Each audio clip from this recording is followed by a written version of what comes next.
హైదరాబాద్లోని IT corridor ఇతర ప్రధాన రహదారులపై అర్ధరాత్రి పూట కొందరు యువకులు చేస్తున్న ప్రమాదకర బైక్ రేస్లు స్టంట్లు స్థానికులను తీవ్ర భయాందోళనలకు గురిచేస్తున్నాయి. అతి వేగంగా డ్రైవింగ్ చేయటం, బైక్లను గాల్లోకి లేపడం, సైలెన్సర్లు తొలగించి భయానక శబ్దాలు చేయటం వల్ల నడి రోడ్డుపై ప్రయాణించే అమాయక ప్రజల ప్రాణాలకు ముప్పు వాటిల్లుతోంది. ఆకతాయిలు ఆట కట్టించేందుకు పోలీసులు తరచూ పెట్రోలింగ్ నిర్వహిస్తూ కేసులు నమోదు చేస్తున్నారు. బైక్ స్టంట్లపై నిఘా పెట్టిన సైబరాబాద్ కమిషనరేట్ పోలీసులు బైక్ రేసింగ్లు చేస్తున్న 30 మందిని పట్టుకున్నారు. ప్రమాదాల నివారణకు రాత్రి గస్తీ సహా నాకాబందీ లాంటి కార్యక్రమాలు నిర్వహిస్తున్నారు.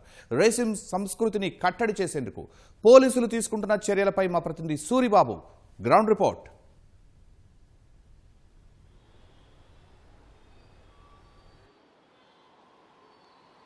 శర్మ, హైదరాబాద్ నగరంలోని వివిధ ప్రాంతాల్లో ప్రధానంగా యువత బైక్ స్టంట్స్ సహా కార్ల రేసింగ్కు పాల్పడుతున్నారు. వీటిపై దృష్టి సారించిన పోలీసు యంత్రాంగం వాళ్ళపై కొరడా జులిపిస్తుందని చెప్పుకోవచ్చు.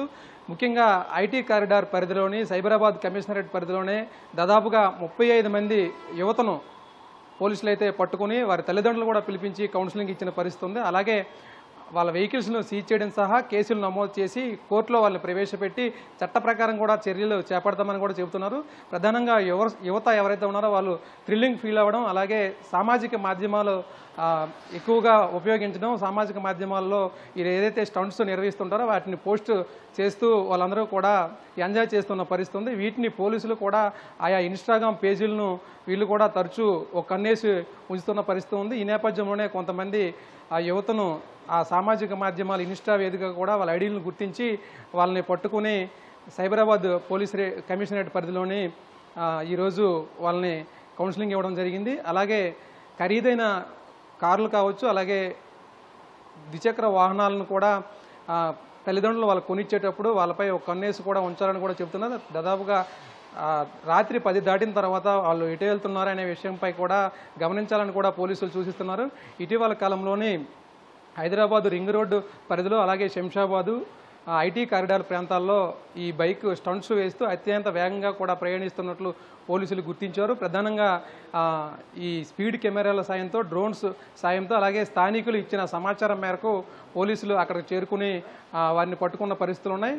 అయితే ప్రమాదకరమైన స్టంట్స్ వేస్తూ వాళ్ళు ప్రాణాలు క్షణ కాలంలోనే తీసుకోవడం కాకుండా ఎవరైతే సాధారణ ప్రయాణికులు ఉంటారో, అలాగే రోడ్డుకి ఇరువైపులా వ్యాపారాలు చేసుకున్న వాళ్ళు, అలాగే కొంతమంది పడుకొని నిరస్థాయిలు ఉంటారో వాళ్ళపై కూడా వీళ్ళు వెహికల్స్ తొక్కుంటూ వెళ్లే పరిస్థితులు కూడా ఉన్నట్లు పోలీసులు నివేదికలో వెల్లడించారు. ఇలాంటి వారిని గుర్తించి కేసులు నమోదు చేసి కోర్టులో ప్రవేశపెట్టి చట్ట ప్రకారంగా చర్యలు తీసుకుంటామని కూడా పోలీసులు చెబుతున్న పరిస్థితి ఉంది.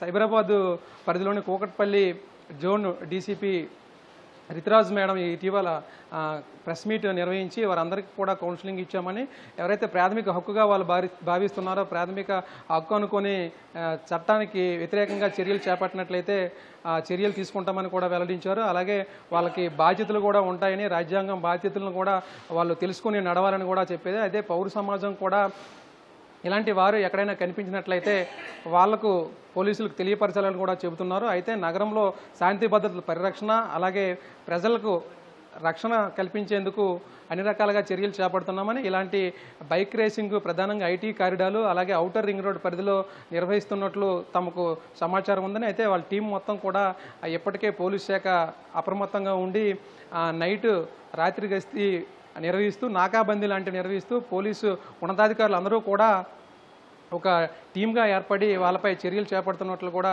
చెబుతున్నారు. ఎవరైతే బైక్ రేసింగ్ సహా కార్ల రేసింగ్ స్టంట్స్ వేసేటప్పుడు ప్రజలు తమకు సమాచారం ఇవ్వాలని కూడా పోలీసులు చెబుతున్నారు. ఎవరైతే ఈ ప్రమాదకరమైన స్టంట్స్ వేస్తారో వాళ్ళందరూ కూడా ఈ చట్టానికి అతిథులు కాదని వాళ్ళని చట్ట ప్రకారం చర్యలు తీసుకుని వాళ్ళ కౌన్సిలింగ్ ఇవ్వడం సహా ప్రమాద తీవ్రతను బట్టి కేసులు నమోదు చేస్తామని కూడా చెబుతున్నారు.